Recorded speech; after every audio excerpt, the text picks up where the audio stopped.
Okay, so now another key component to the aerodynamics of the wing cars is the back window plug.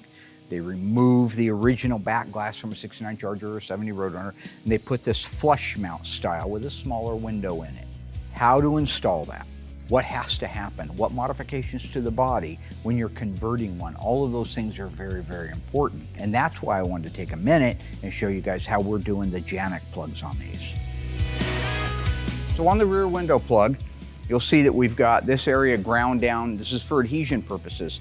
It is in between here and the area on the car at the sail panel is where we're going to have our panel bond adhesive. Also, if you look at this trough right here, this one goes on the top of the metal piece that's on the car. This goes to the bottom of it, and then it'll have a rivet that holds it all in place. So this is a real solid area. So something I think is really cool, Shane is the body man that's working on this, and he's been talking to Grant, who's the owner of Janik Reproductions. He was pointing out to Grant, who's all ears at this point, how we could avoid maybe doing some of the welding of tabs that we had to do on our Charger. We had to weld in some different platforms for this to glue to.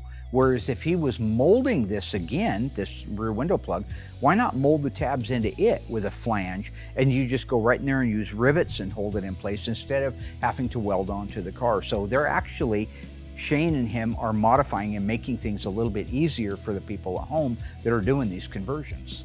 Across here, we're going to end up putting our panel bond, and across these areas here where it meets the trunk trough or the gutter. So Shane, I'm going to grab him. We're going to put all of our panel bond adhesive. We have lots of time to work with that stuff, at least an hour before it starts to even begin to kick.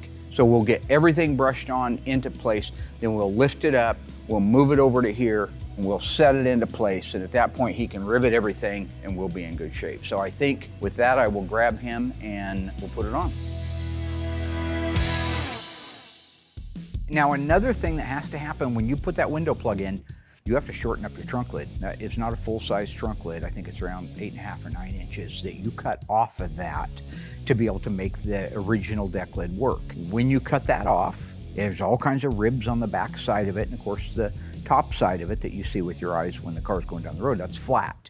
So the part that we're getting from Janik is a really nice piece of fiberglass. It has all of the whoop-de-doos, all the rib provisions in it.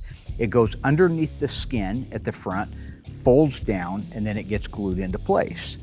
An interesting note here is if you go look at the original Daytona pictures that I have of ours that we did here for the Waltons, they were really crude. And there were huge gaps instead of a nice form fit, huge gaps that the new part, the reproduction part, has duplicated.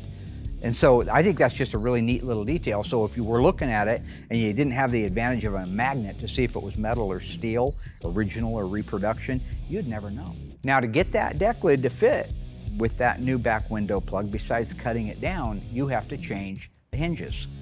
So there is a company making steel hinges. We bought a pair of those. They're much longer and they have more contour to them, but they allow you that articulation that you have to have. The ones that we're buying are duplicates of the originals. And with that, you pretty much have a complete Daytona conversion.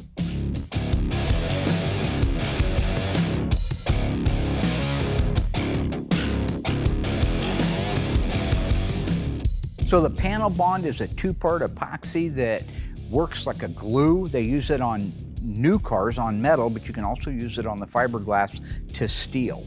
And it is going to bond it like no other product in the world will bond it. It's a 3M product.